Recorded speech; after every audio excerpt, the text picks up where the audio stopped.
Creepypastas para tener de fondo mientras entrenas a tu gato para su próxima pelea en el techo. Hola mis panas, quiero iniciar el video con una noticia excelente. Hace un tiempo Smoke Sparda pasó un momento de dificultad porque su esposa ingresó a un hospital psiquiátrico, y hace poco nos comentó que ya la dieron de alta. Desde aquí un abrazo bro, qué bueno que tu esposa esté contigo y con sus seres queridos, y me alegra mucho que la comunidad te apoye, se siente bonito. Hoy es un día feliz para la comunidad. Y hablando de la comunidad, quiero agradecer a los que hacen posible los vídeos diarios. Guillermo Cano, Gusti Romero, Leandro López, Taco 5505 y Eucin. Muchísimas gracias. Este título fue gracias a Sandakato It. Felicidades mi pana. Empezamos. El chico del béisbol.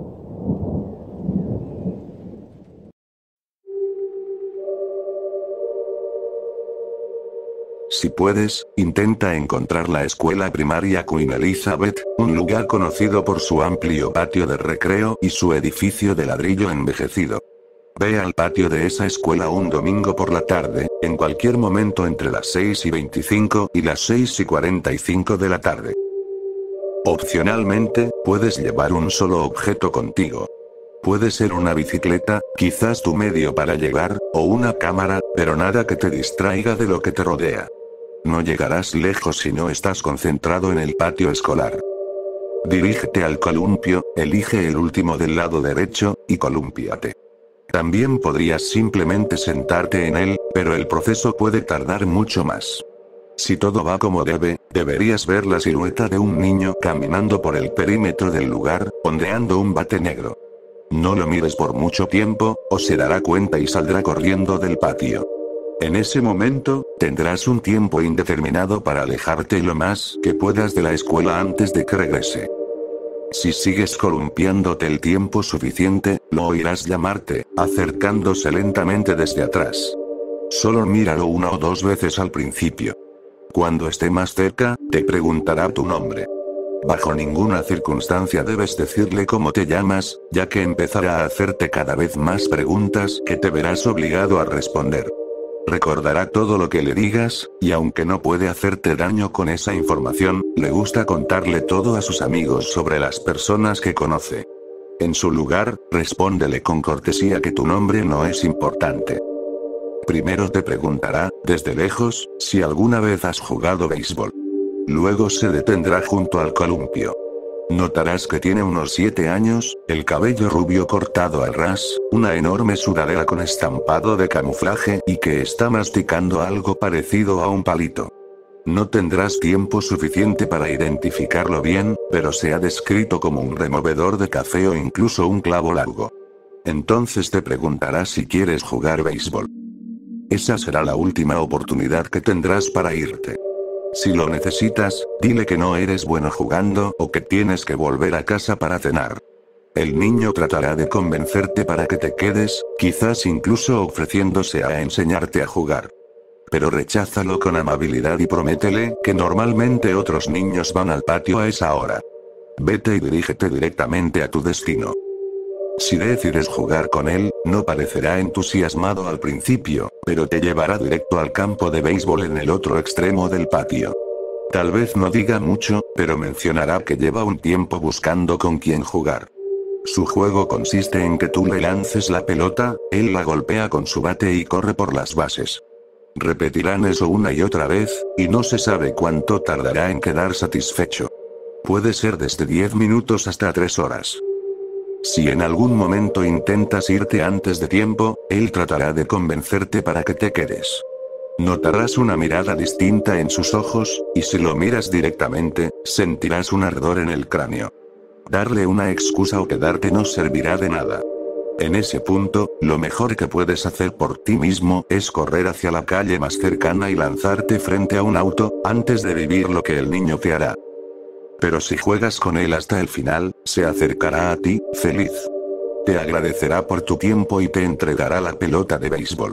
Luego tomará su bate y se irá a casa.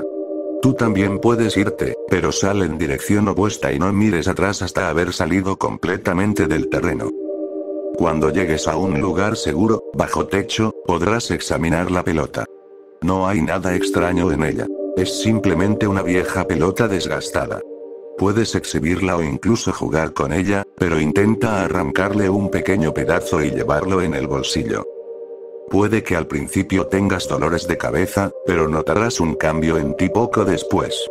Podrás predecir accidentes a tu alrededor, saber quién se te acerca por detrás y anticipar casi cualquier cosa fuera de lo común. Si llevas el pedazo contigo el tiempo suficiente, su poder se absorberá en ti hasta que ya no lo necesites. Tus amigos dirán que eres psíquico, pero a veces el peso del poder te causará dolores físicos. Lo más probable es que nunca vuelvas a ver a ese niño. Pero si eres de los desafortunados, y lo ves en cualquier forma, date la vuelta y corre tan rápido y tan lejos como puedas. Porque quieres su pelota de vuelta.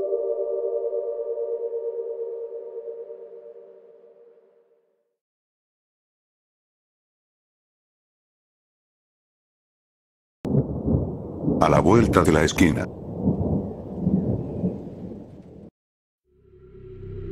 Rápido. No pienses en un elefante rosa. Si lo primero que hiciste al leer eso fue imaginar un elefante rosa, no te preocupes. No eres el único. Los psicólogos llaman a esto teoría del proceso irónico. La idea es que mientras más trates de reprimir un pensamiento, más fuerte y persistente se vuelve. Es la razón por la que no puedes dejar de pensar en tu ex, en los resultados de ese examen, o en ese momento vergonzoso que revives una y otra vez por las noches. Por más que intentes alejar esos pensamientos, se quedan en el centro de tu mente. De hecho, cuanto más luchas por sacarlos, más claros y constantes se vuelven. Si sigues intentando no pensar en un elefante rosa, ese elefante empezará a volverse más detallado y realista en tu mente. Tratas de evitarlo, pero empiezas a imaginar su tamaño, su forma, su tono exacto de rosa. Cuanto más huyes de un pensamiento, más difícil es escapar de él. ¿Alguna vez estuviste solo en casa durante la noche y sentiste una extraña incomodidad? Tal vez escuchaste un ruido, o notaste algo moviéndose entre las sombras, o quizás simplemente habías estado leyendo historias de miedo en internet, y de pronto sentiste que algo no andaba bien. No sabes por qué, pero tienes la fuerte sensación de que no estás solo. Que hay algo contigo. Algo muy cerca. Tal vez justo detrás de una esquina, en la siguiente habitación, o detrás de la puerta del armario, o debajo de la cama. Algo que está esperando. Todo está en tu cabeza. Te repites. Tu parte lógica sabe que no hay nada. Cerraste con llave todas las puertas, revisaste cada ventana, y no crees en cosas sobrenaturales. Sabes que es tu imaginación jugándote una mala pasada. Pero los hospitales psiquiátricos están llenos de personas que saben muy bien lo que pasa cuando pierdes el control de tu imaginación. Personas que podrían contarte cómo se ve cuando tu mente se vuelve en tu contra. Noche tras noche, esa sensación vuelve. Estás tranquilo viendo televisión o leyendo, y de pronto aparece esa punzada helada en el estómago que te dice: hay algo en la habitación conmigo. Sacudes la cabeza e intentas ignorar la idea. Empujas el pensamiento. No pienses en un elefante. Pero mientras más lo rechazas, más se clava en tu mente. Comienzas a imaginar con claridad esa cosa. De hecho, probablemente ya lo estés haciendo. Después de todo, sabes qué es. Aunque no quieras, sabes lo que te espera en la oscuridad. Y sabes lo que quiere hacerte. Tratas de reírte, de olvidarlo. Te regañas por dejarte afectar por un miedo ridículo. Incluso puedes olvidarlo durante semanas o meses. Pero siempre regresa. Lo sientes. No sabes cómo, pero siempre sabes cuando está cerca. Está bajo una mesa mientras pasas caminando. Está afuera, detrás de la ventana de tu habitación. Está en el asiento trasero de tu auto cuando manejas de noche. Está justo más allá del borde del espejo. Siempre está cerca, esperando. Y sientes que se está acercando. Te despiertas en medio de la noche, empapado en sudor, con el corazón latiendo como loco por una pesadilla que no puedes recordar. Intentas recuperar el aliento, reírte. Pero te congelas. Está en la habitación contigo. Estás seguro. Ahí, justo a la vuelta, apenas fuera de tu campo de visión.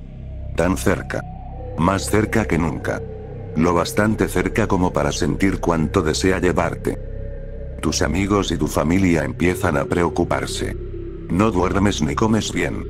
Estás débil, agotado todo el tiempo. Pero tienes miedo de dormir, porque se acerca más cuando bajas la guardia. Pruebas con doctores, con medicamentos. Algunos ayudan, la mayoría empeoran todo. Intentas hablar con quien sea que quiera escucharte. Todo está en tu cabeza. Te dicen. Hasta que una noche, te rompes. El cansancio y el miedo te superan, y te rompes. Abres puertas de golpe, volteas camas y mesas, rompes espejos. Destruyes cada posible escondite en un frenesí desesperado. Pero sigue ahí. Todavía esperándote. Lo sientes. ¿Cómo? Te preguntas. ¿Cómo puedes seguir aquí? Abrí todo. Ya no hay dónde esconderse. En ninguna parte. Pero te das cuenta de que sí queda un lugar. Uno que no puedes abrir. El escondite perfecto. Todo está en tu cabeza. Te dijeron. Y tenían razón. Despiertas atado a una cama de hospital. Tus vecinos estaban preocupados y pidieron ayuda. Jalas las correas, intentando liberarte. No puedes quedarte ahí. Estás indefenso. Te va a encontrar. Jalas, gritas, pataleas en la oscuridad. Por favor. Suplicas. Por favor, no dejen que me encuentre. Entran personas a la habitación, te sujetan, gritan entre ellas. Intentas contarles la verdad, decirles lo cerca que está y lo que va a hacerte cuando te atrape. Alguien clava una aguja en tu brazo, y todo empieza a desvanecerse. El mundo se aleja, y caes en un abismo tranquilo. Por un momento, te sientes feliz. Contento de estar solo por primera vez en mucho tiempo. La habitación, la gente, todo se disuelve en una oscuridad infinita. No. No todo. Hay algo más contigo. Está ahí, en el abismo, y estás cayendo hacia eso. Te entra el pánico. Te agitas, luchas, tratas de trepar de vuelta, pero todo se aleja. El mundo es solo una luz lejana allá arriba, las voces son ecos entre las sombras. Tratas de gritar por ayuda, de llamar a... Y te das cuenta de que no recuerdas a quién. No recuerdas nada, salvo el terror que te absorbe, que te rodea por todos lados. No, gritas. No, no, no, no, no, pero ni siquiera puedes oír tu propia voz. Y entonces miras hacia abajo y lo ves, esperándote, feliz de haberte atrapado al fin. Juntos, por fin. Y la pesadilla se enrosca a tu alrededor mientras sigues hundiéndote en el abismo, y por más que lo intentes, ya no despertarás. Nunca.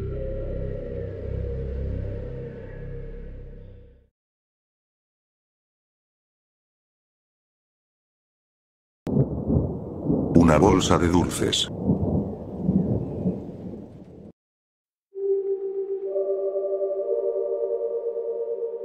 Cuando era niña, siempre me fascinaron las obras de teatro, los musicales y, en general, las artes. Como tenía talento para la actuación desde pequeña, no tanto quería ser famosa como entretener. No solo quería actuar, también quería entender cómo funcionaba todo.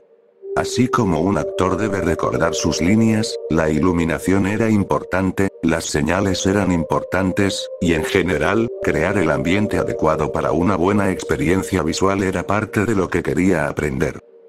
El escenario de mi universidad fue construido hace mucho tiempo, y para ser honesta, no estoy segura de cuándo exactamente. Está dentro de un lugar llamado Shilling Hall en la universidad a la que asistí. Recuerdo que se mencionó que fue renovado en 1953. Es muy antiguo, y está diseñado para presentaciones en vivo. Tiene filas y filas de asientos y, encima de todo, un enorme balcón desde donde otros pueden mirar. Nunca lo he visto lleno, pero espero que la próxima vez que actúe, lo esté. Hay todo tipo de rumores de que este lugar está embrujado, pero claro, nunca he visto ninguna prueba, y siendo como soy, no creo en nada hasta que lo veo con mis propios ojos. Antes había visto a personas subir al balcón y dejar algunos dulces sobre la baranda para ese fantasma. Honestamente, creo que el personal de limpieza solo los recogía y los botaba, así que me parecía una pérdida de tiempo. Ahora bien, ese fantasma se describía como una niña de cabello castaño, de unos 7 años según la mayoría, con el pelo cortado tipo bob. Usaba un vestido blanco con un lazo rosa. Simplemente la llamaban la niña de la baranda, porque solía aparecer cerca de la baranda del balcón para quienes decían haberla visto. Yo no creía en ella, hasta que ciertos eventos me hicieron cambiar de opinión. Un día, mientras almorzaba con un amigo, él, que es bastante supersticioso, hablaba sobre por qué esa niña podría estar ahí. Decía que quizá fue víctima de una violación o asesinato y la emparedaron, o que quizá cayó del balcón y murió. Puse los ojos en blanco.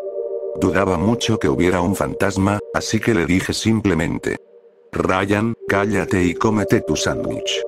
Él solo sonrió, sabiendo que yo no le creía, pero siempre venía con sus teorías absurdas. Con el tiempo, trabajaba en el auditorio limpiando y revisando el escenario. Prefería ser actriz, así que quería entender cómo funcionaba todo por si no conseguía un buen papel o si alguna de las novatas necesitaba ayuda. Estaba barriendo el escenario, aunque no había mucho desorden, pero quería que todo luciera bien para la próxima función.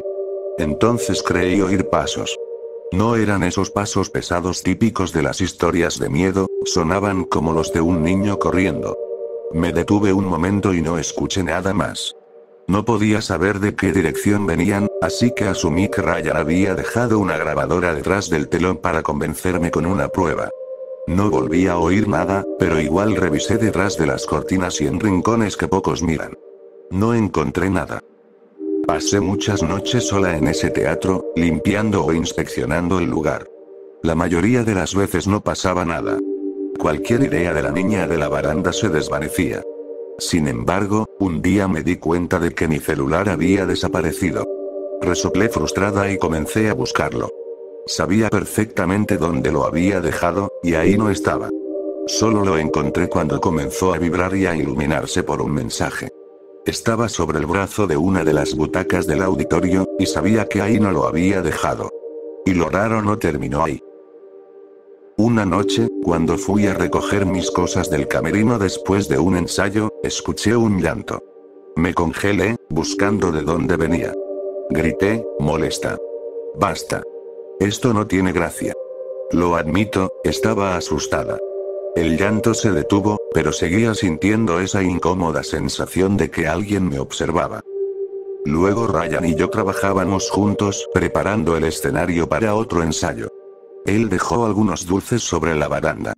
Me reí sola, viéndolo como un tipo de sacrificio ritual.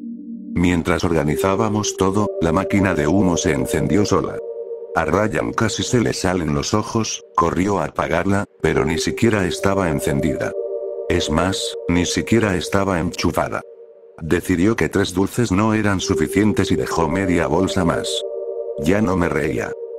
Unas noches después, subí al escenario a ensayar con los demás del elenco.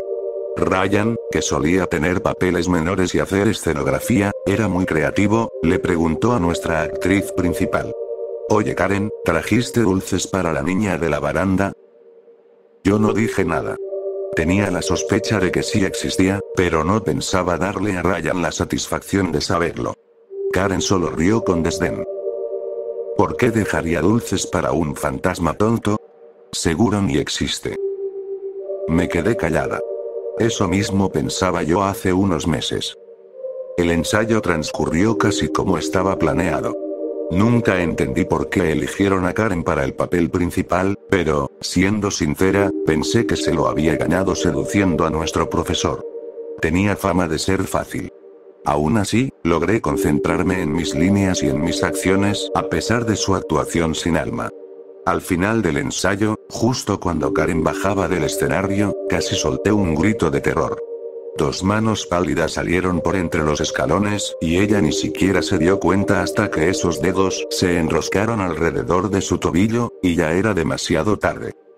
Esos deditos se apretaron con más fuerza alrededor de su tobillo, y Karen tropezó tratando de liberarse. Sus pies fueron jalados desde abajo antes de que pudiera emitir un solo sonido, y todo lo que yo pude hacer fue quedarme ahí, mirando. Mientras caía, vi cómo esas pequeñas manos pálidas se retiraban hacia la madera de los escalones y desaparecían sin dejar rastro. Escuché un crujido horrible cuando su cabeza golpeó contra el suelo sólido. Estaba aterrada. Aunque Karen no me agradaba, no quería que se lastimara, y mucho menos que muriera. Por suerte, no vi sangre acumulándose, pero por la forma en que cayeron sus manos, supe que había intentado detener la caída. Uno de los estudiantes que aspiraba a ser médico y que solo actuaba por hobby la revisó y comentó que solo había perdido el conocimiento. Despertó unos minutos después, diciendo que alguien la había hecho tropezar. Juraría que escuché una risita, pero quizá solo fue mi imaginación. Después del accidente, Karen dijo que no volvería al teatro, así que yo ocuparía su lugar en el papel principal. Por esa parte, me alegré. Aunque no estaba muy perturbada por el fantasma, sí me ponía algo nerviosa. Aún así, seguí ensayando con esa incómoda sensación de ser observada. Me cruzaron varias ideas por la cabeza. ¿Debería haber traído dulces? No dejé que me afectara. Tenía casi todas mis líneas memorizadas y podía improvisar con bastante soltura. Faltaban pocos minutos para que una niña asomara la cabeza por la puerta trasera del teatro, echara un vistazo y saliera corriendo. Encajaba perfectamente con las descripciones que había oído, pero continué actuando como si nada. Busqué en mi bolso y dejé una pequeña bolsa de dulces sobre la baranda antes de irme. Hice lo mismo el día de la obra y todo salió bien. Semanas después, estaba trabajando en el cuarto de control del balcón, trasteando con las luces y otras cosas, simplemente para aprender cómo funcionaban. También estaba leyendo y estudiando ahí, porque sabía que las chicas con las que compartía el dormitorio probablemente estarían haciendo ruido, borrachas y fastidiosas a esa hora. Le había dicho a algunos amigos dónde estaría, así que cuando oí que tocaban la puerta, fui a abrir, pensando que quizá me necesitaban para algo. Abrí la puerta y no vi nada al principio, hasta que bajé la mirada. Una niña de cabello castaño corto me miraba desde abajo, como si esperara algo. ¿Puedo ayudarte?, le pregunté. Ella me miró, balanceándose de un pie al otro con su vestido blanco. Me respondió con una sola palabra. No. Y desapareció ante mis ojos. Me asusté. Después de eso, nunca más volví sola a ese lugar. Sigo yendo a ese teatro de vez en cuando, incluso actuando ahí, pero cada vez que lo hago recuerdo a la niña de la baranda y siempre me aseguro de dejarle una bolsita de dulces. No puedo decir que ya no creo en fantasmas, pero sí puedo afirmar que ella hizo que mi paso por la universidad fuera bastante interesante.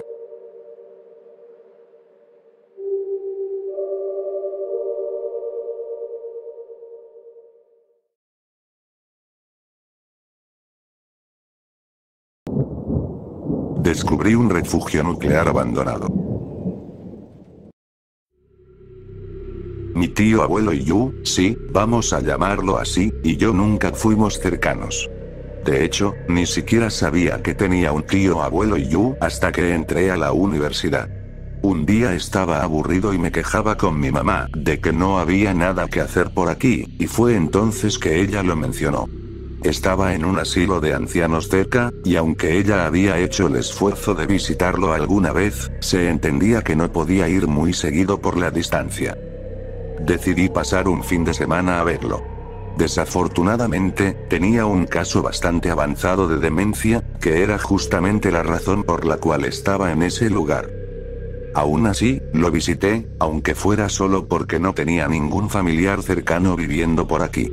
Y en ocasiones, el tío abuelo Yu tenía momentos de lucidez.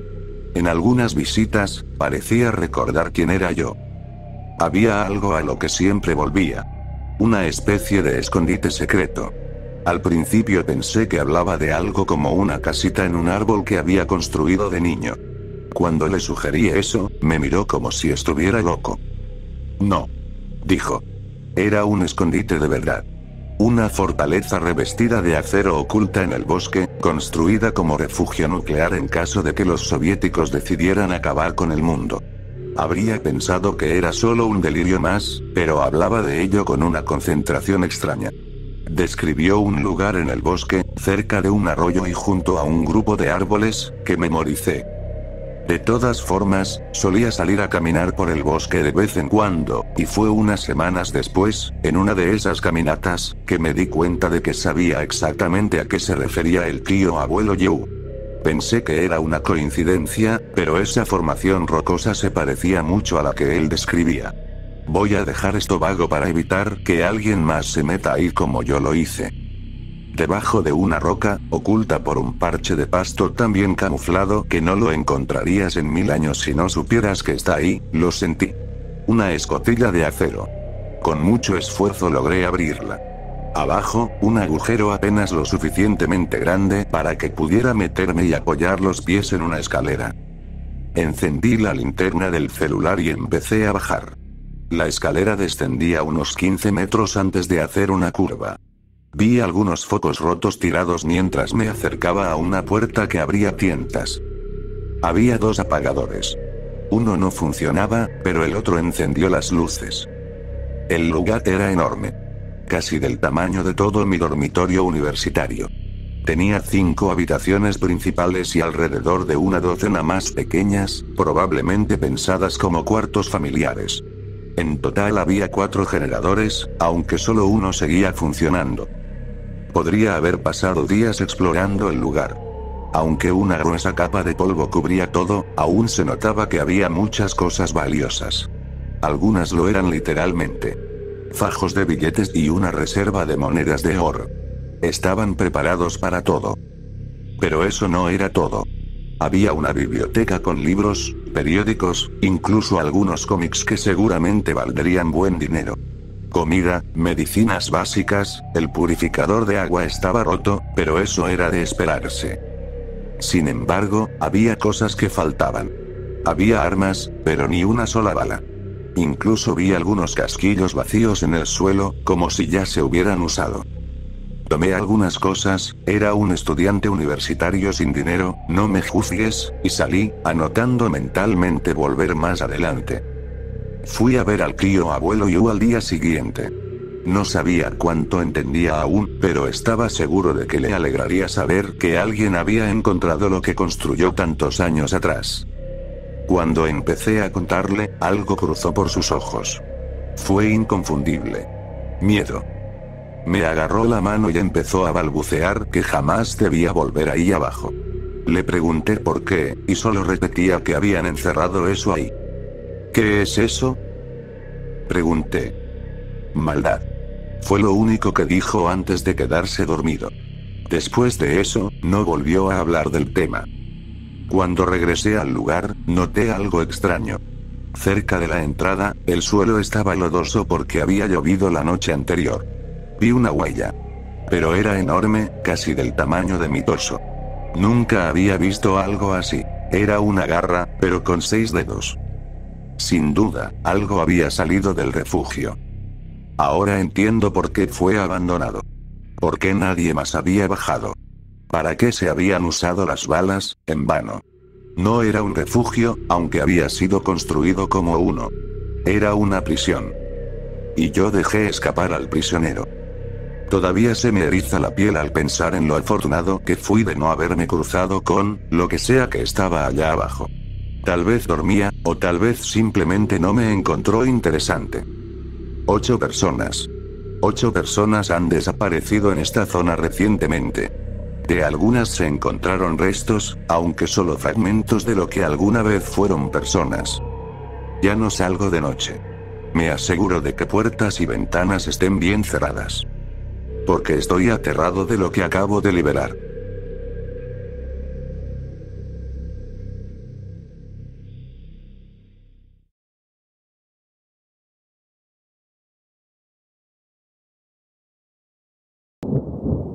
Arizona.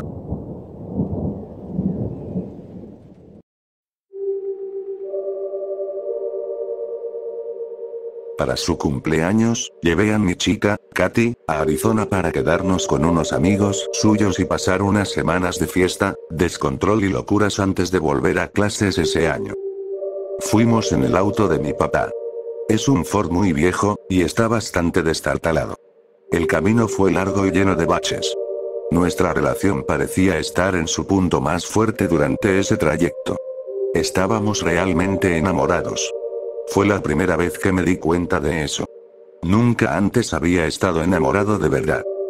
Estábamos a mitad del camino cuando nos dimos cuenta de que nos quedaríamos sin gasolina mucho antes de llegar a la siguiente estación.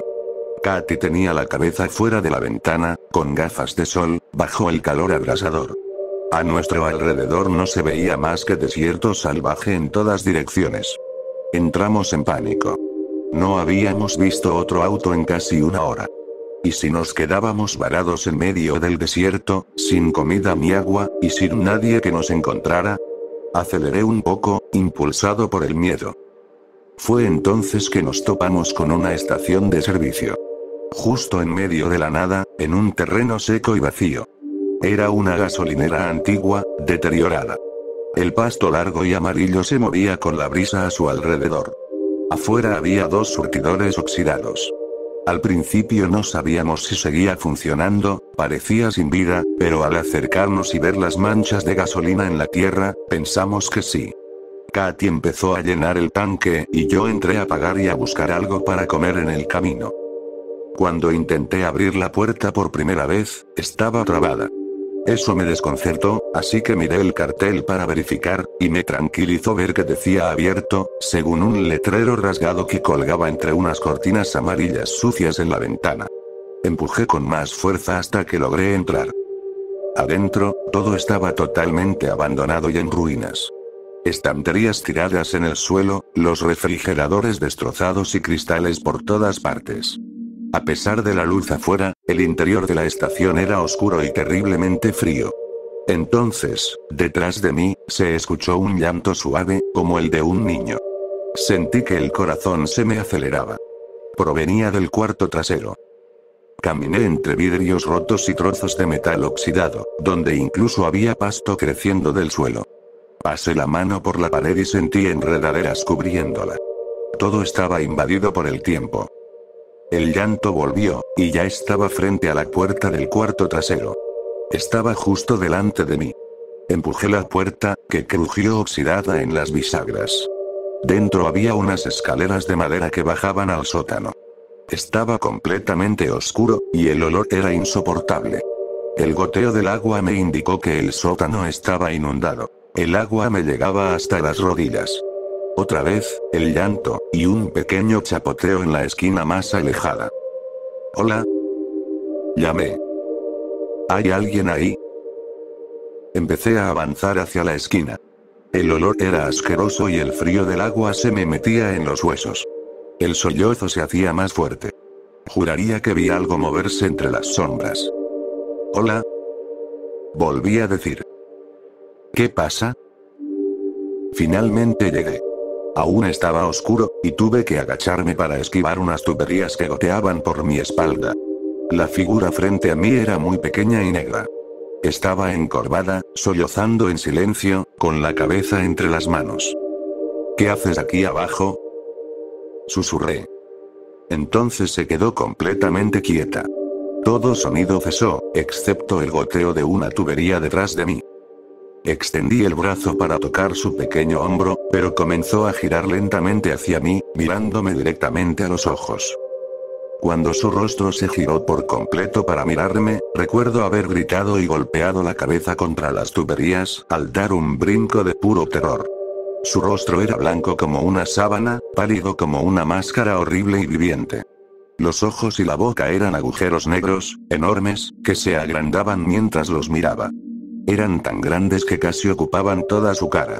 Al intentar escapar desesperadamente, se lanzó hacia mí con un gran chapoteo, estirando sus dedos largos y delgados.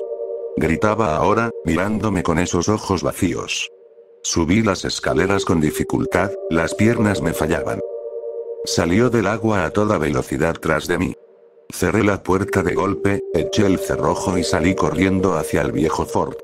Katy se rió al verme, empapado, temblando, con el sudor pegado al pecho, pero la agarré y le grité que condujera. Durante media hora no pude explicarle lo que pasó en la tienda. Cuando por fin lo hice, me miró con puro terror. Detuvo el auto al borde del camino y empezó a llorar. Le pregunté qué le pasaba. Dijo: vi algo mientras estabas adentro. Estaba guardando la manguera cuando vi a una niña, y a un hombre, supongo que su padre. Él me miraba con los ojos vacíos y la mandíbula colgando. Pero la niña, Dios mío, la niña, me miraba fijamente, sonriendo con una sonrisa tan grande que se le estiraba toda la cara. No tenía cabello, y su piel era tan oscura, no oscura como una niña de color, sino como una sombra. Y su sonrisa brillaba desde la ventana. Me convencí de que era un truco de la vista y aparté la mirada. Cuando volví a mirar, ya no estaban. Luego de eso, tú saliste corriendo. Ya era el atardecer. No teníamos dónde quedarnos. No habíamos avanzado tanto como queríamos ese día, y el motel más cercano quedaba del otro lado de la estación. Así que subimos desde la carretera hasta un claro donde a veces la gente acampaba. Al parecer había habido una fiesta la noche anterior, había vidrios rotos por todas partes. Pero al llegar, estaba vacío. Traté de calmarla, la abracé, empezamos a besarnos. Me acerqué más a ella, y de repente gritó como si hubiera visto al mismo infierno. Es ella. Es ella. Chilló, intentando encender el auto. Me giré justo a tiempo para ver un pequeño rostro negro, sonriendo de oreja a oreja, con pura oscuridad en su interior. Se metía por la ventana abierta como un insecto, con las extremidades abiertas. Tenía demasiadas extremidades. Demasiados brazos largos. Sus dedos me tocaban la cara como si fueran antenas. Salimos disparados por la carretera. Ya en el camino, algo no estaba bien. No había estrellas. Eso fue lo primero que noté. Estaba demasiado alterado para pensar en ello, pero tampoco había nubes que pudieran taparlas. Solo el cielo nocturno, vacío por completo. A los pocos minutos de conducir, aún sudando y con la respiración agitada, pasamos por la estación de gasolina. Sentí que el corazón se me detenía. La estación estaba al menos a media hora de distancia, pero en la dirección contraria. Todas las luces estaban encendidas y vi la puerta abrirse. Al pasar, Katy estaba tan histérica que apenas podía conducir. Nos detuvimos en medio del camino desierto. Decidí que deberíamos cambiar de asiento para que yo manejara. Ella se deslizó al otro asiento y yo abrí la puerta para salir. Apenas puse un pie afuera, el hedor del sótano me envolvió. Me dieron náuseas y vomité al costado del auto. Fue entonces que lo vi. Una cosa blanca y pálida corriendo hacia nosotros entre la niebla, sus extremidades eran solo un borrón. No distinguía su rostro. ¿Cuánto tiempo llevaba siguiéndonos? ¿Desde cuando corría tras nosotros en la oscuridad? Me subí al asiento del conductor tan rápido como pude. Seguimos manejando, sin decir nada. Katy sollozaba y yo rezaba en silencio.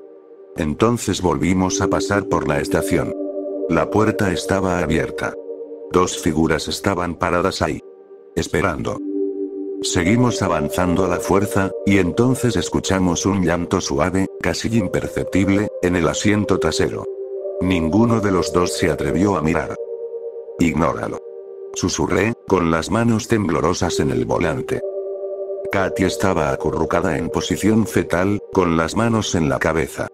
El llanto aumentó, volviéndose ensordecedor, agudo, horrendo. Finalmente, me obligué a terminar con esto, y miré hacia atrás. Por una fracción de segundo, creí que era una niña, con un vestido blanco, mirándome desde abajo. Pero desapareció tan rápido como había aparecido. Revisé los asientos con cuidado. No había nada. Entre el miedo y el cansancio, había perdido completamente el rumbo de la carretera. Seguí conduciendo, y durante toda la noche, Katy sollozaba. La toqué una vez, pero gritó. No volví a intentarlo. Los ruidos en el asiento trasero comenzaron otra vez. Pasamos por la gasolinera 2 veces más. Las personas en la puerta estaban cada vez más cerca, más claras. Un fino resplandor rojizo empezó a asomarse en el horizonte. Aún estaba oscuro como el infierno, pero al menos ya podía ver el camino delante de mí. Katy llevaba un buen rato en silencio, con el rostro cubierto entre las manos. Decidí ver la hora, así que encendí la radio. Al principio solo había estática. En vez de la hora, o cualquier otra cosa, el reloj digital estaba completamente apagado, en negro. Moví el dial, intentando cambiar la estación. Entre la estática, solo encontré un canal audible. Tenía un zumbido agudo de fondo. Nota del autor. UVB76. Un hombre murmuraba nombres y números entre dientes. 29. Luke. 30. Adam. 31. Katy. Volví a cambiar a estática. Sabía qué nombre venía después. Cuando llegamos a la casa de la amiga de Katy, ya era de mañana. El cielo estaba nublado, y todo olía a lluvia reciente. Sus amigas no estaban. Vivían en medio del campo, sin nadie alrededor en kilómetros. El pasto trepaba por las paredes de la casa. ¿Hace cuánto que se fueron? Apenas entramos, Katy volvió a gemir. Me di cuenta de que, durante su silencio, había estado mordiéndose el labio. La sangre le bajaba por la barbilla, y la piel alrededor de su boca estaba desgarrada, como masticada. Agarró un periódico y cinta adhesiva de la mesa y empezó a tapar las ventanas. Después de lo que vivimos esa noche, ya no sabía si estaba loco por seguirle el juego, o por detenerla. Solo la observé. Cubrió todas las ventanas, atrancó la puerta y apagó las luces. Durante un tiempo, minutos, quizá horas, nos quedamos en silencio, a oscuras. Le ofrecí encender la televisión. Katy no dijo nada, sentada, en blanco, como en coma. La encendí de todos modos. Una imagen granulada, en blanco y negro, parpadeó en la pantalla. Un rostro blanco, con ojos vacíos y una sonrisa imposible de grande apareció de golpe, y mientras más lo mirábamos, más se ensanchaba esa sonrisa. Se escuchó un llanto. ¿Provenía de la televisión, o de la casa? No podía saberlo. Apagamos el televisor. Han pasado 3 días completos. Hoy no he visto a Katy en absoluto. Se la pasa llorando dentro del closet. Una vez abrí la puerta a la fuerza y le grité. Ella me gritó de vuelta, su rostro se deformó en algo grotesco, inhumano. Le cerré la puerta en la cara. El teléfono suena seguido. Una voz, creo que es la de mi madre, susurra cosas al otro lado. Solo logro entender algunas frases sueltas. Vuelve, siempre eres bienvenido aquí. A veces, en el fondo, escucho risitas suaves. Casi siempre cuelgo sin decir nada. El baño está blanco, reluciente. Escucho la ducha correr, pero cuando entro, no hay nada. Nada en absoluto. Luego, estando en el baño, escucho que la televisión vuelve a encenderse sola. Siempre aparece la cara. Ahora, al fondo, se oyen voces murmurando. Llamé a la policía. 2 veces. Solo obtuve la voz susurrante de esa mujer. También llamé a las amigas de Katy, sin éxito. Tocan la puerta seguido ahora. A través del periódico, del otro lado de la ventana, veo sus manos golpeando el vidrio y deslizándose hacia abajo. A veces lo hacen durante horas. Pegan los ojos al cristal, buscando los huecos entre el papel. Por las noches, se oyen gritos desde el cuarto de huéspedes. Lo tapé con tablas. A veces encuentro pedacitos de vidrio en el suelo.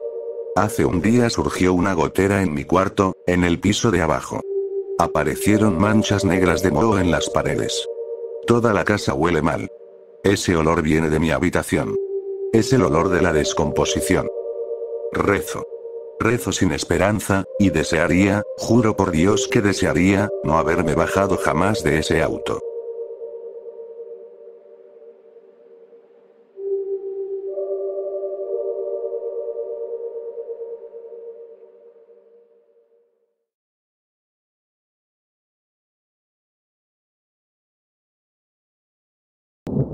La cosa que acecha los campos.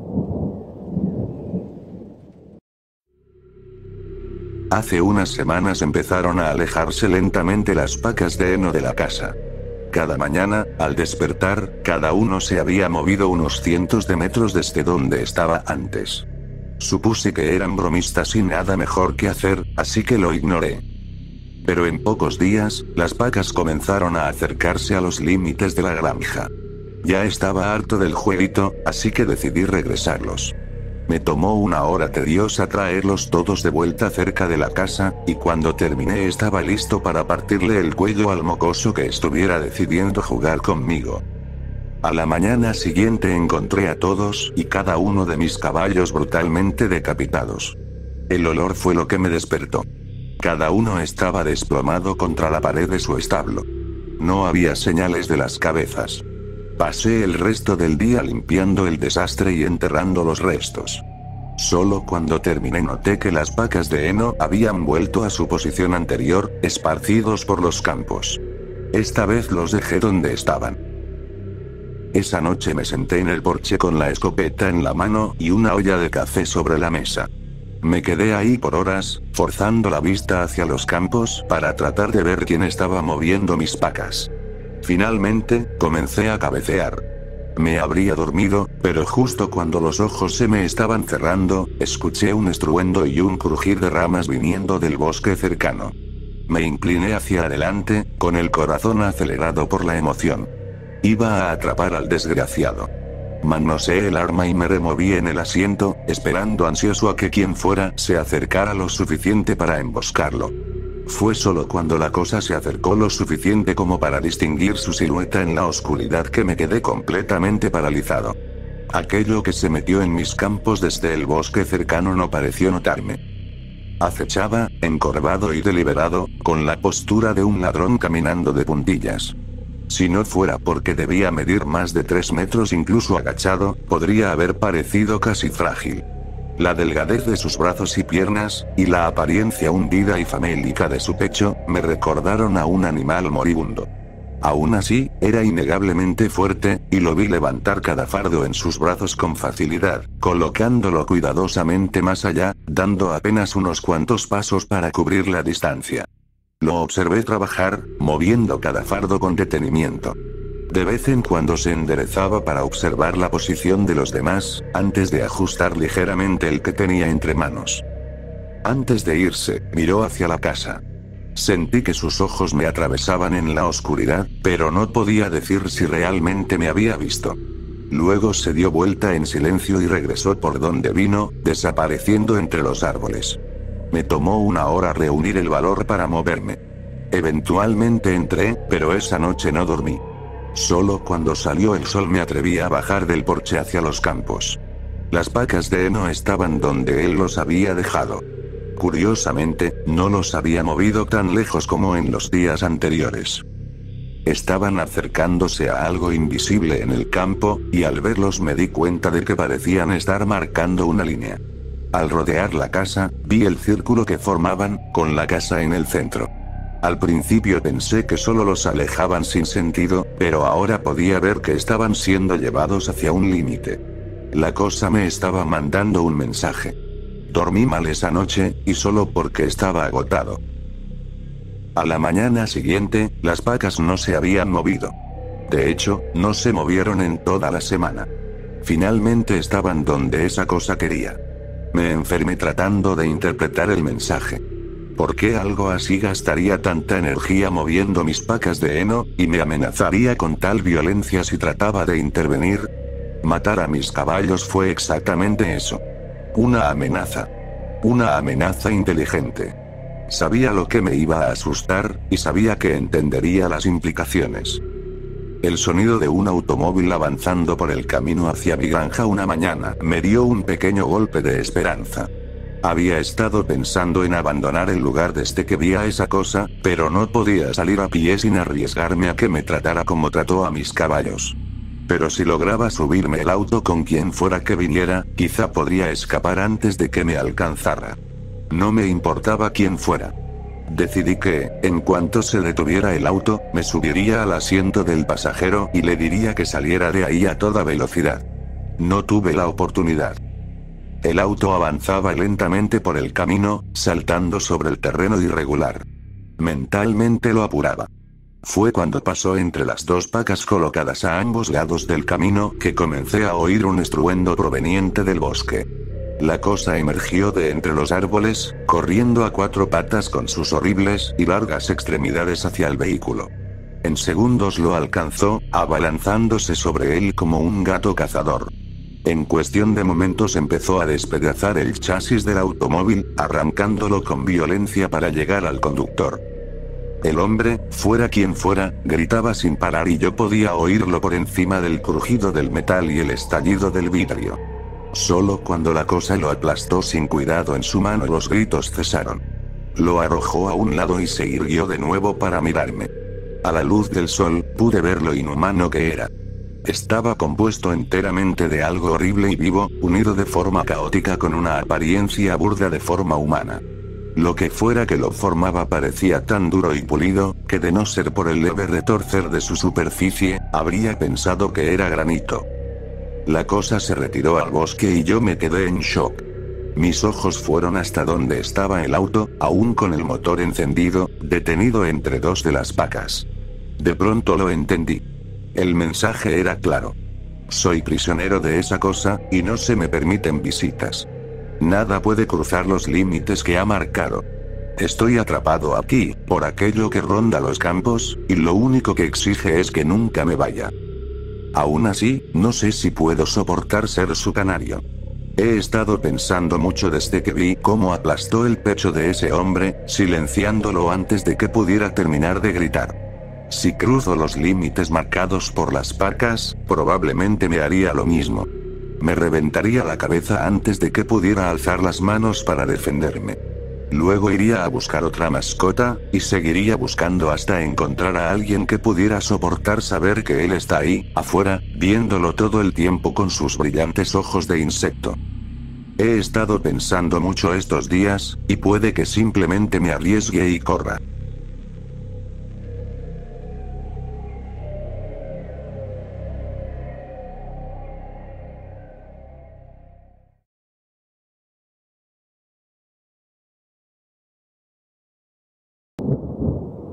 Ven.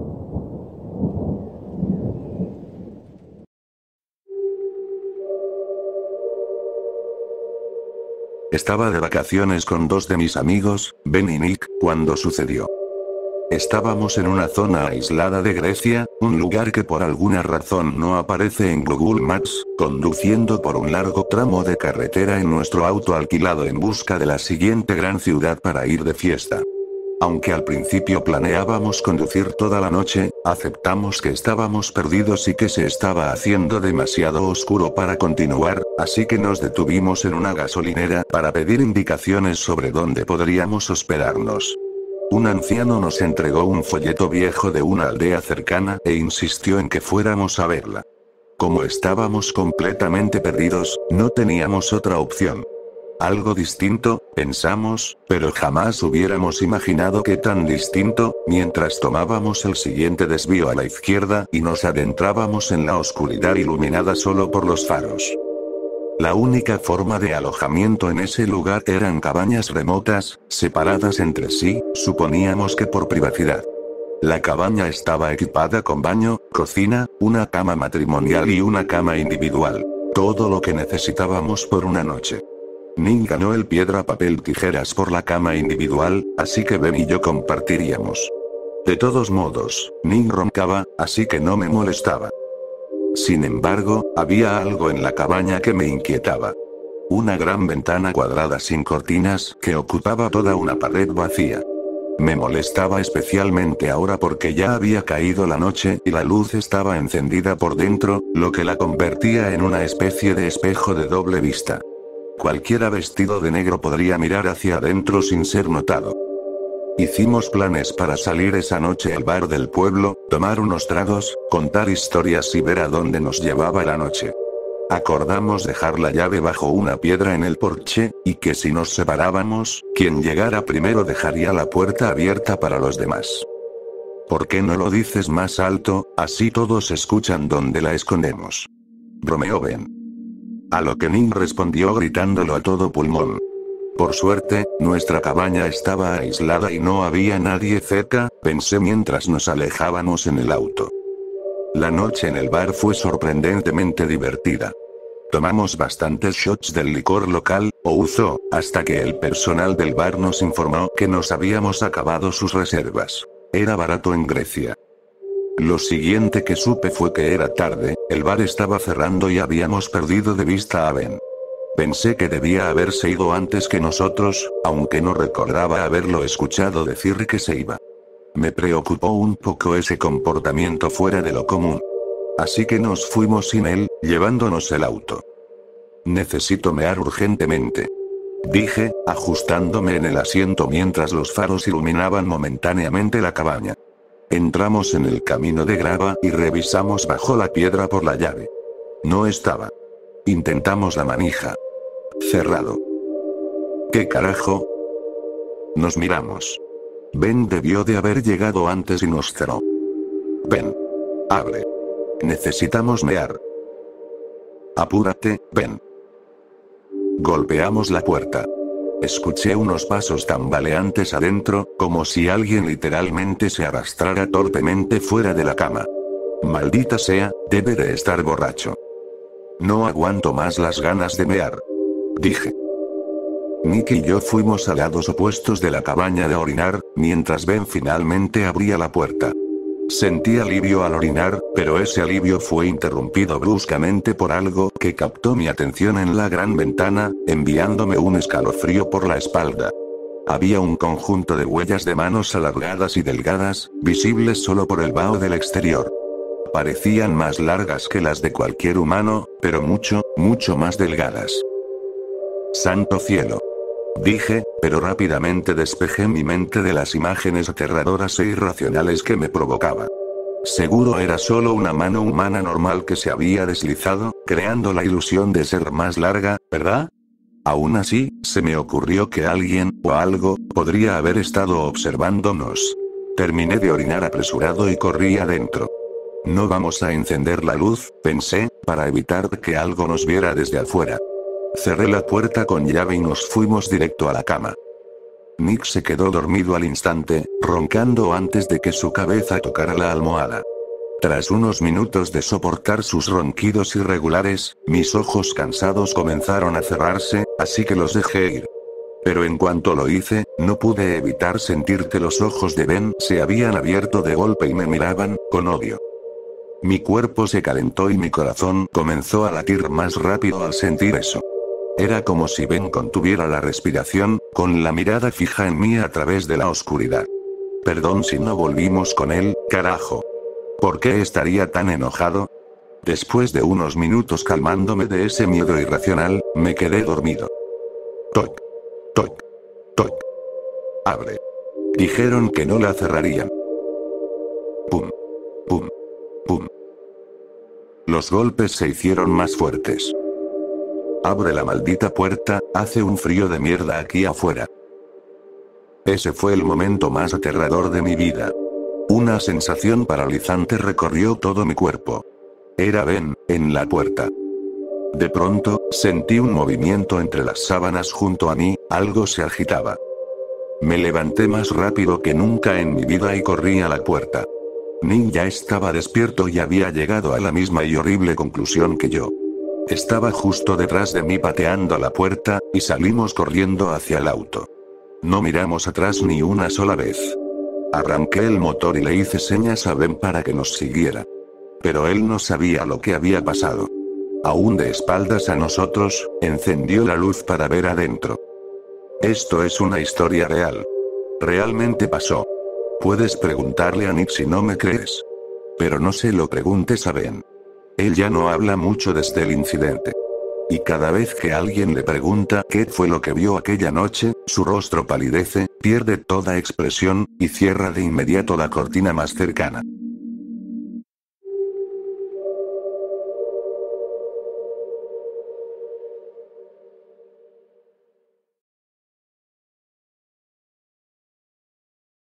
Lo primero que debes saber sobre mí es que no soy uno de ese tipo de policías.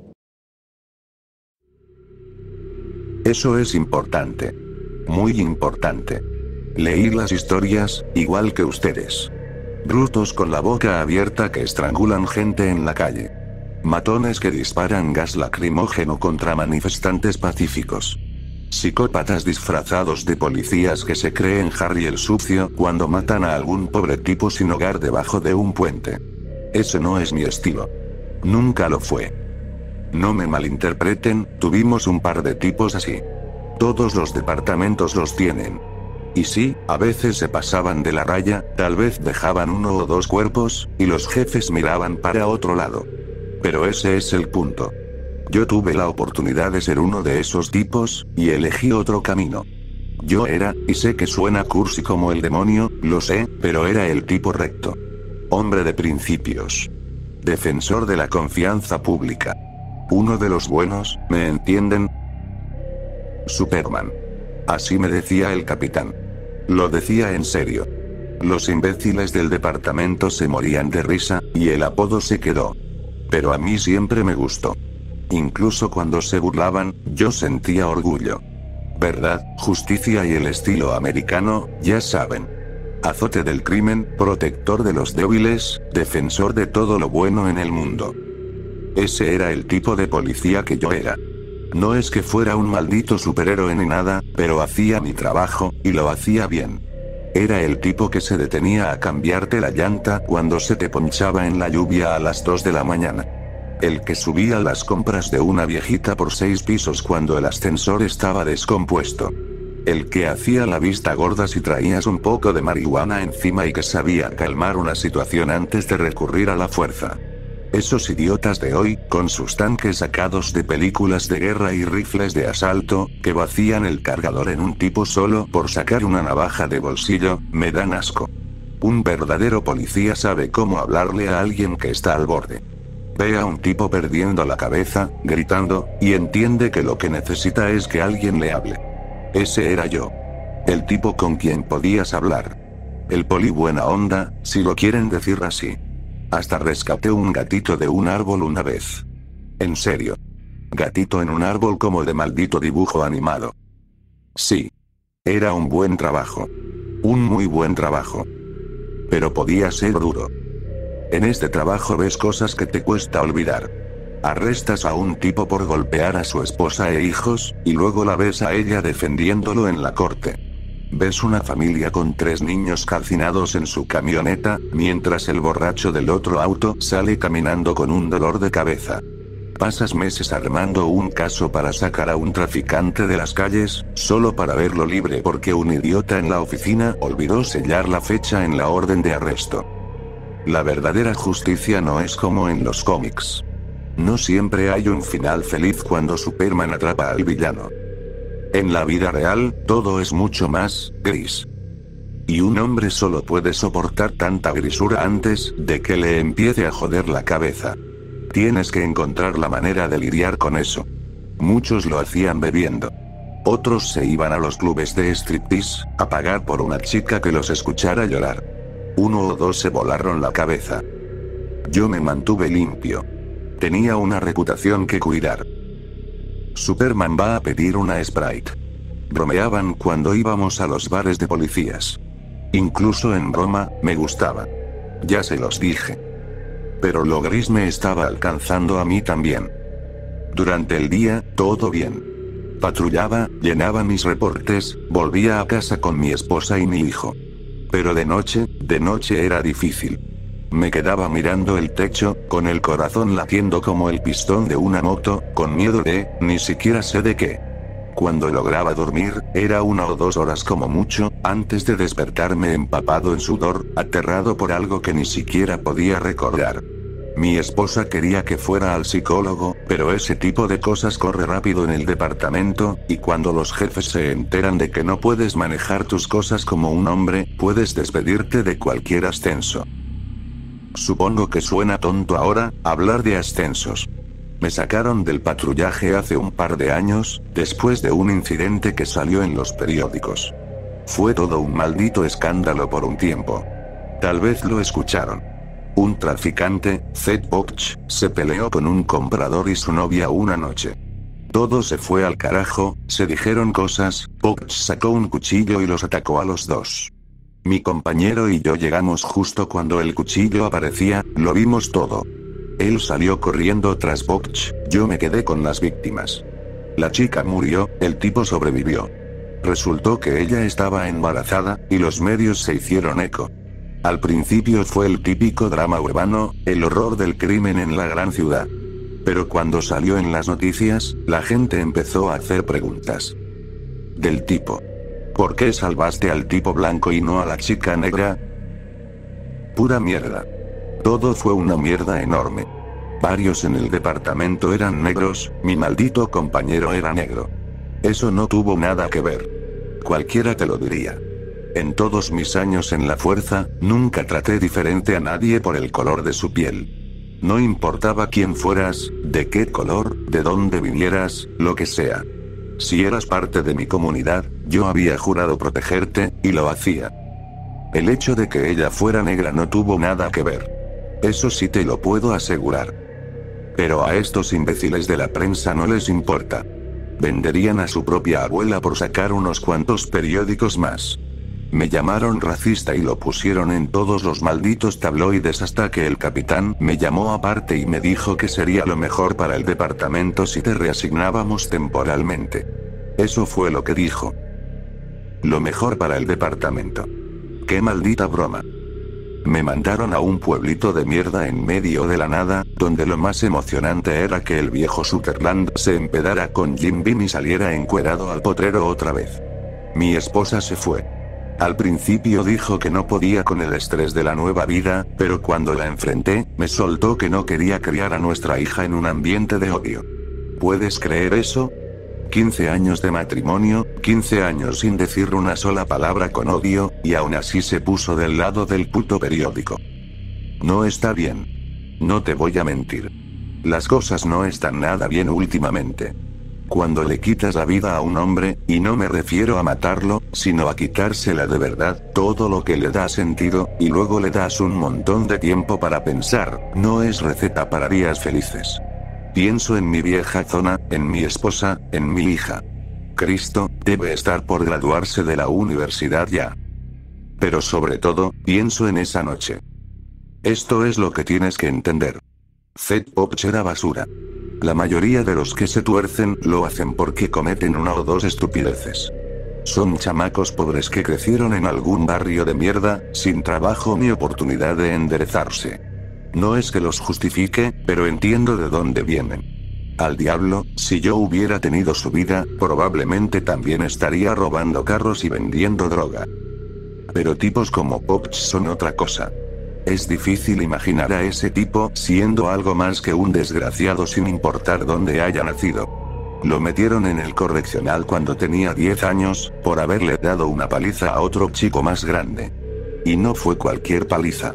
El otro era el doble de su tamaño, pero Poch le rompió el brazo, le destrozó la nariz, le fracturó las costillas. Escuché que cuando llegaron los oficiales, lo encontraron sentado en el pecho del otro, metiéndole los dientes hacia la garganta a golpes con un pedazo de concreto de la banqueta. Tenía una sonrisa enorme, como si fuera Navidad. Imagínate eso. En fin, así comenzó la larga relación de Poch con el departamento de policía. Lo levantábamos casi cada mes por cualquier cosa. Robo a mano armada, allanamiento, agresión sexual, drogas. Pero por más que intentáramos, nunca lográbamos que algo pegara.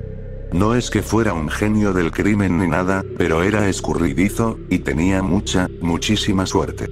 Un testigo clave se echaba para atrás, o alguna evidencia se volvía inadmisible, o algún jurado con complejo de Salvador se ponía de su parte.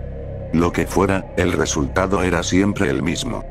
Poch volvía a la calle y yo dormía un poco menos tranquilo. Poch siempre fue un matón de bajo perfil, pero no le faltaba ambición. Para cuando ocurrió lo del incidente, empezamos a ver movimiento serio de droga en la ciudad.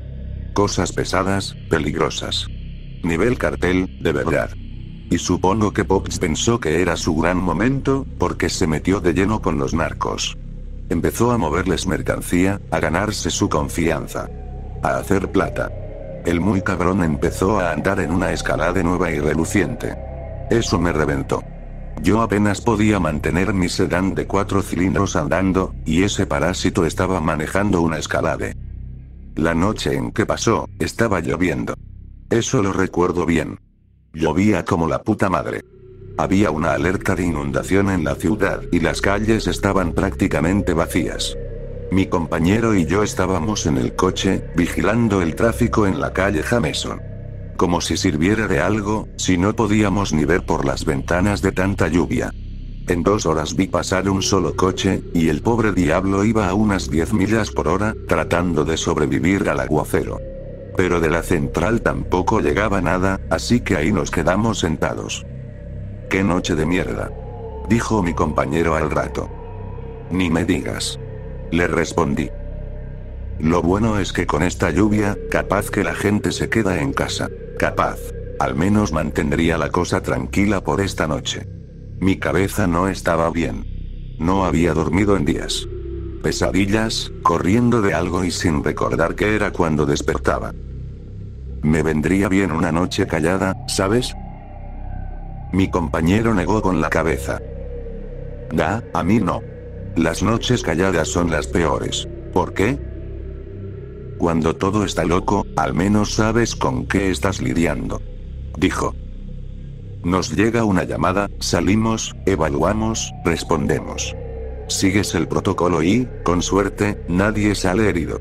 Pero esto de quedarte esperando a ver qué va a pasar, eso es mucho peor que estar metido en la basura. Para mí, al menos. En la basura no hay ese presentimiento horrible, esa sensación de qué carajo va a pasar esta noche. Ese presentimiento, no lo aguanto. Recuerdo bien ese discurso. Se me quedó grabado, no sé por qué. Tal vez por lo que pasó después. La central entró por radio. 315, respondan. Contesté. Aquí 315, cambio. Tenemos un reporte de disturbio en curso, esquina de Washington con Church. Por favor respondan. Cambio. Vamos para allá, dije. Encendí las sirenas y miré a mi compañero. Listo, se acabó el presentimiento. Ya estamos metidos hasta el cuello. ¿Contento? Dale, Superman, dijo. Para cuando llegamos, lo juro por Dios, estaba lloviendo aún más fuerte que antes, como nunca había visto. Una lluvia bíblica, así de cabrón estaba el aguacero. El lugar era un lote de autos usados en el sur de la ciudad, un tugurio cercado que los narcos usaban a veces para hacer tratos. Estaba muy oscuro, y las ventanas del coche todas empañadas. No veía un carajo, hasta que cayó un rayo. Un relámpago grande, brillante, morado, explotó a unos pocos metros y alumbró todo el lote como si fueran fuegos artificiales. Bastó con eso. Vi a Poch, con esa gorra azul de los Knicks que siempre traía puesta. Vi a otras 2 personas, forcejeando bajo la lluvia. Y vi el cuchillo. Pide refuerzos, le dije, ya abriendo la puerta. Crucé la calle y salté la cerca antes de que Poch siquiera se diera cuenta de que estaba ahí, así de densa era la lluvia. Echó a correr, cargando un bolso enorme sobre el hombro, y salió volando por el lote. Me detuve a ver a las víctimas. El tipo era un flacucho de mierda, con camisa de franela manchada y marcas de aguja por todo el brazo. Le habían dado unos golpes en la cara y la mano, pero nada grave. La chica, en cambio, estaba jodida. Le había dado bien en el abdomen, y la sangre salía con fuerza. Tengo conocimientos básicos de primeros auxilios, y te puedo decir que la cosa se veía mal. En cuanto la vi, supuse que le había alcanzado una arteria, tal vez una de las abdominales principales. La sangre salía a borbotones, mezclándose con los charcos de lluvia en el asfalto. Me arrodillé a su lado y empecé a presionar la herida.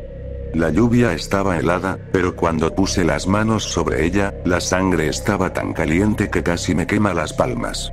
Era una herida grande, desgarrada, como si hubiera torcido el cuchillo al sacarlo, y tuve que apretar con fuerza para intentar cerrarla.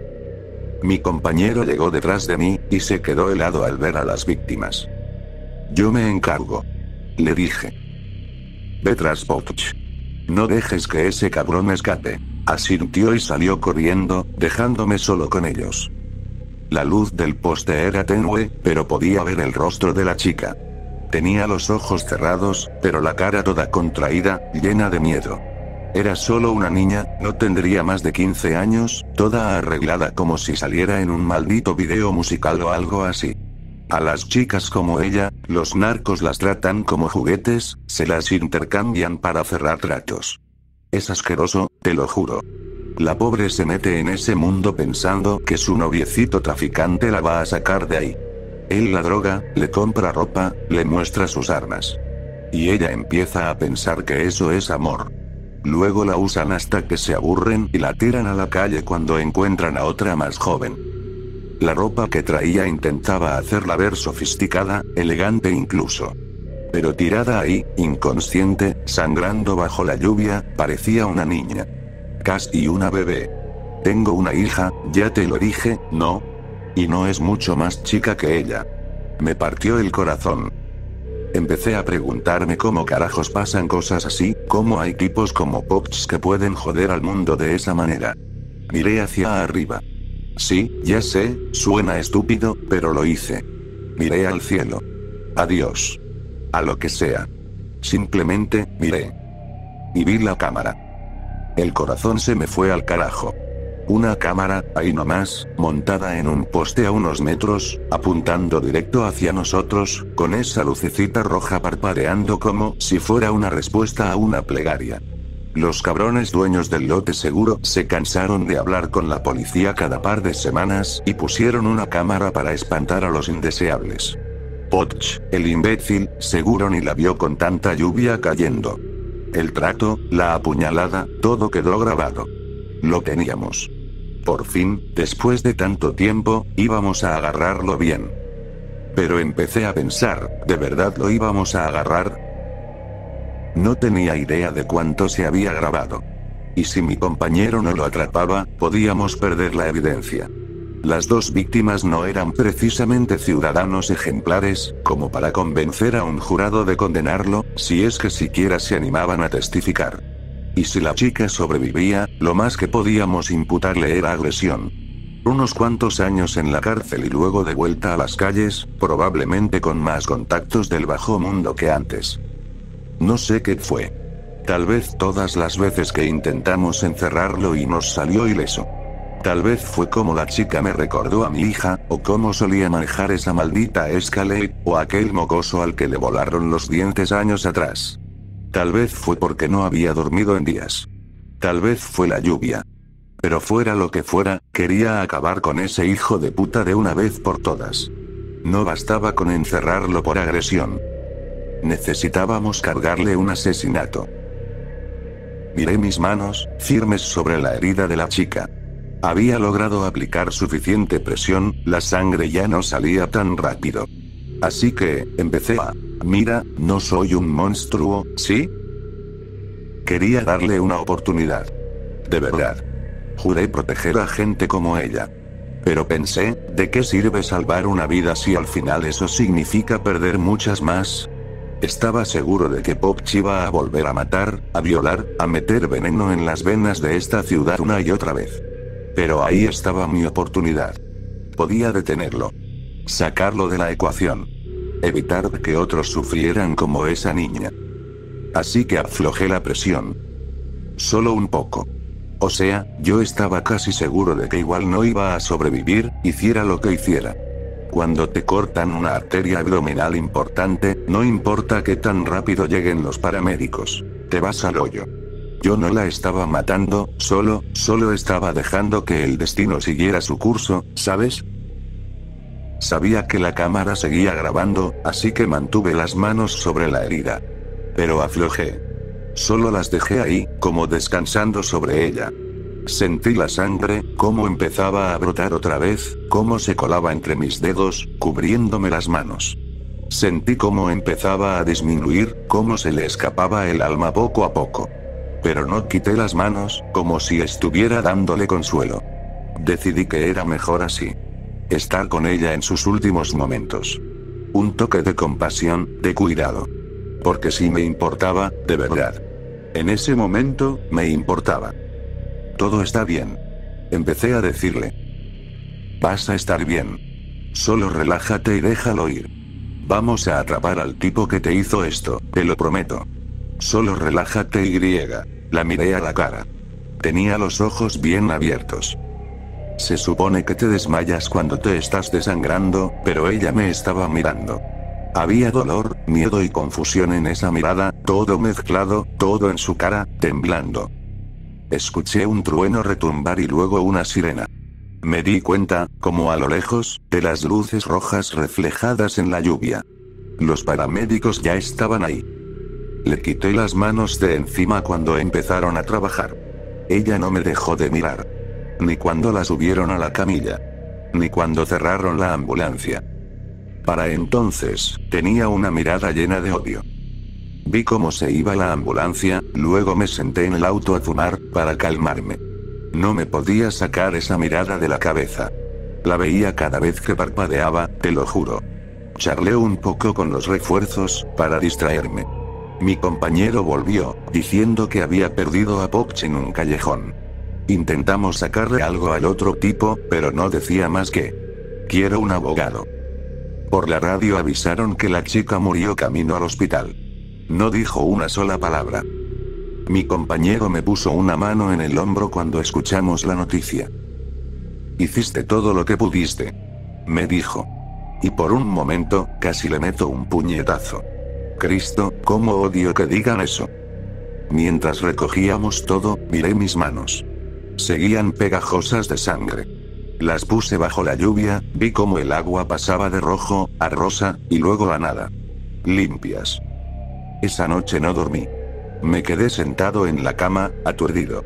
Viendo su rostro cada vez que cerraba los ojos.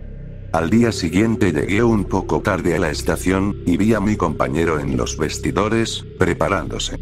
Fui directo a él, sin sacar mis cosas del casillero. Oye, revisemos el material de la cámara que apuntaba al lote. Le dije. Jessup y Martínez ya lo hicieron. ¿No te enteraste? Estaban ahí cuando llegó el dueño, al amanecer. Ah, qué bien por ellos. ¿Qué salió en la grabación? Estaba en blanco. Me dijo. ¿Qué? La cinta estaba en blanco. Un pico de tensión por un rayo quemó todo el sistema. No tenemos nada. Una lástima que la chica no haya sobrevivido. Y del otro, no parece que vayamos a sacar mucho. Me quedé ahí parado. No podía moverme. No podía pensar. Solo veía a la chica en la ambulancia, su cara empapada, sus ojos enormes y llenos de odio. ¿Estás bien? Me preguntó mi compañero. Sí, solo, necesito salir un momento. Me fui a Harrison's, el bar de la esquina, y me senté en la barra. ¿Qué va a ser, Superman? ¿Una Sprite antes del turno? Dijo Harrison. Un bourbon, solo. Harrison levantó las cejas. Carajo, nunca te había visto tomar algo de verdad. ¿Necesitas bajarle a la presión? Sí. Le dije. Algo así. Poch quedó libre. El otro tipo no quiso hablar, y el juez ni siquiera autorizó la orden. Al parecer, ver una gorra de los Knicks en la lluvia no cuenta como descripción sustancial. Igual ya no importaba, porque se murió un par de semanas después. Sobredosis con su propia mierda. Maldito idiota. Unos años después de que me fui, supe por ahí que mi antiguo compañero terminó siendo capitán. Me alegré por él. De verdad. Pensé en llamarlo para felicitarlo, pero ¿para qué revivir recuerdos? Pero yo sí me acuerdo. Todo el tiempo. Por más que intente evitarlo. Cuando no estoy recordando, estoy bebiendo. Mucho. Y cuando no estoy bebiendo, sueño. Siguen las pesadillas, pero al menos ahora sé de qué estoy huyendo. Porque siempre es el mismo sueño. La lluvia. El pavimento. La sangre saliendo de la herida, cubriéndome las manos. Los ojos de la chica, llenos de miedo y rabia. Relámpagos púrpura rajando el cielo. Pongo las manos bajo la lluvia, para quitarme la sangre. Pero en el sueño, no se va.